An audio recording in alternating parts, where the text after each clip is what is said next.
ಸಾಮತಿಯವರು ಅವಳ ಮಾತನ್ನು ಅಲ್ಲಿಗೆ ತಡೆದು ಸುಂದರವಾದ ಸಾಮತಿಯೊಂದನ್ನು ಕೊಡುತ್ತಾ ಹೇಳಿದರು.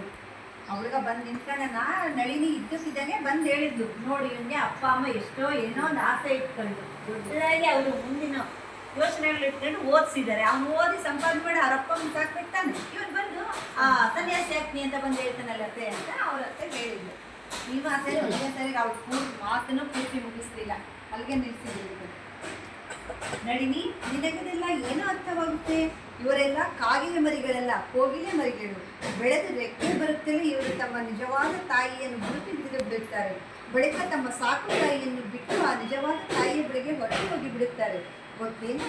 ಇದಕ್ಕೇನೋ ಪ್ರತಿ ಹೇಳಲಾಗದೆ ನಳಿನಿ ಸುಮ್ಮನಾದಳು. ಹಾಗೆ ಶ್ರೀಮಾತರು ಹೇಳ್ತಾರೆ, ಅವನು ಈಗ ಅಷ್ಟು ದೊಡ್ಡನಾಗಿ ಇಲ್ಲಿ ಬಂದು ಸೇರ್ಕೊಂತಾನೆ ಅಂದರೆ ಅಲ್ಲಿವರೆಗೂ ಅವ್ರ ಅಮ್ಮನ್ನು ಆಶ್ರಯದಲ್ಲೇ ಇದ್ರು. ಈಗ ಬೆಳೆದು ದೊಡ್ಡನಾಗಿದೆ, ಅವನಿಗೆ ಬುದ್ಧಿನೂ ಬಂದೈತೆ. ನನ್ನ ನಿಜವಾದ ತಾಯಿ ಯಾರು, ಇಷ್ಟು ದಿನ ಸಾಕಿದ್ಯಾರು ಅಂತ ಗೊತ್ತಾಗಿತ್ತು. ಇವರೆಲ್ಲನ ಸಾಕು ತಾಯಿಗಳಿದ್ದೇವೆ, ನಿಜವಾದ ತಾಯಿ ಅಲ್ಲಿದ್ದಾಳೆ, ನಾನು ಅಲ್ಲಿ ಹೋಗ್ಬೇಕು ಅಂತ ಅವ್ನಿಗೆ ಈಗ ಅರ್ಥ ಆಗಿತ್ತೆ. ನೀನು ಅದಕ್ಕೇನು ಹೇಳಕ್ ಬರಬೇಡ. ಕೋಗಿಲೆಗಳೆಲ್ಲನ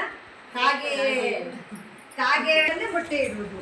ಕಾಗೆಯ ಬಣ್ಣವು ಕೋಗಿಲೆಯ ಬಣ್ಣವು ಒಂದೇ ತರಹ ಇರುವುದರಿಂದ ಈ ಕಾಗೆಗೆ ಎಷ್ಟು ಬುದ್ಧಿವಂತಿಕೆ ಇದ್ದರೂ ಅದಕ್ಕೆ ಇದು ತನ್ನ ಮೊಟ್ಟೆ ತನ್ನ ಮರಿ ಅಲ್ಲ ಎಂದು ಗೊತ್ತಾಗುವುದೇ ಇಲ್ಲ.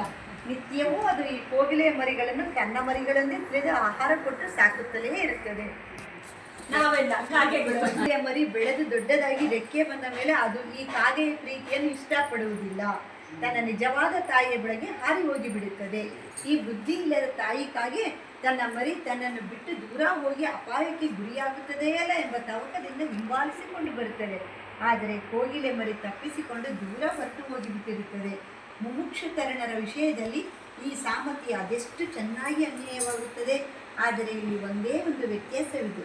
ಏನೆಂದರೆ ಈ ಸಾಮತಿಯಲ್ಲಿ ಕಾಗೆ ಆ ಮೊಟ್ಟೆಗಳನ್ನು ಸ್ವತಃ ಹೊತ್ತಿಲ್ಲ, ಹೆತ್ತಿಲ್ಲ. ಆದರೆ ತ್ಯಾಗ ಮಾಡಲು ಸಿದ್ಧರಾದ ಈ ತರುಣರನ್ನು ಅವರ ತಾಯಿಯನ್ನು ಸ್ವತಃ ಒತ್ತು ಹೆತ್ತಾರೆ.